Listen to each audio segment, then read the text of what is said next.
Thank you for tuning in. This is DJ Fobfresh from SegaShiro.com, the Sega resource, and today we're looking at Death Crimson for the Sega Saturn, and this was made by Ecole Software in 1996.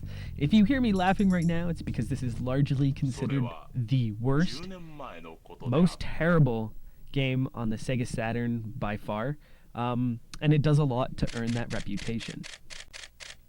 So I'm the type of guy that likes to give every game its chance, and when I heard about this game and I heard about its notorious legacy, it has a huge cult following for all the wrong reasons, I was interested, I was curious, and they always say that, well, curiosity kills the cat.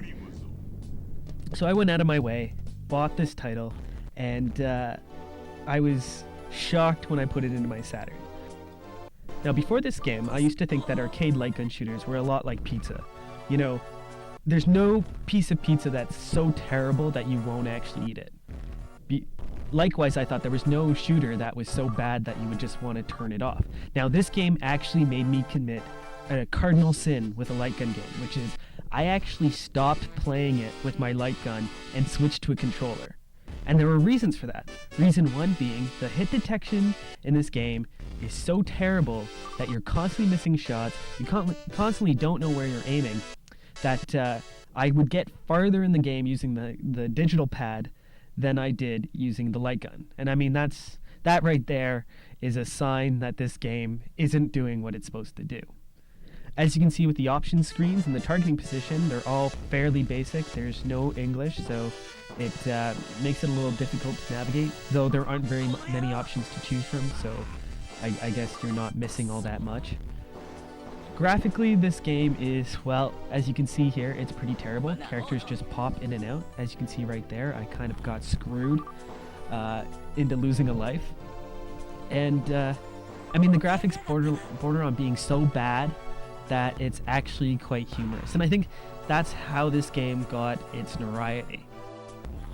Now let's do a bit of a history lesson here. So when this was released in 1996, it actually earned the title of Kuyo Soft, which in Japan literally means ship game. But from that point forward, it was so bad that people started buying it, and this game actually got a second print run from Ecole. Now Ecole has gone on to publish many better games.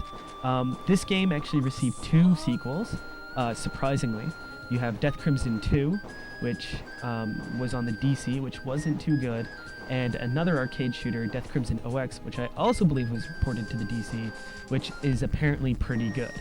I haven't played it yet, I haven't played those 2 titles, but this one is, as a starting point for the franchise, it's almost shocking that any other titles would come from this.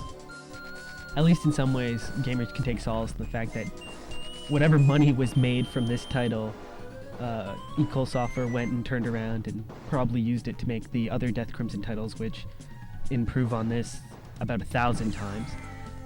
And more recently, they've been publishing titles like Melty Blood and Arcana Heart, which, you know, are a great improvement for the company at large. Now, I guess it's time to talk about whether this game is worth putting into your collection or not. And obviously, as a game, it's not. It's not worth playing, it's not really worth your time. But I mean, collectors are funny people, and in that one sense, I mean, there's something to be said about owning quite possibly the worst game on the Sega Saturn and having it in your collection. There's some sort of gamer credibility that's earned with that. But however, make no mistake, this is so terrible, it's funny, and then yet so terrible, it's just terrible. This is DJ Fobfresh signing out, playing bad games so you don't have to.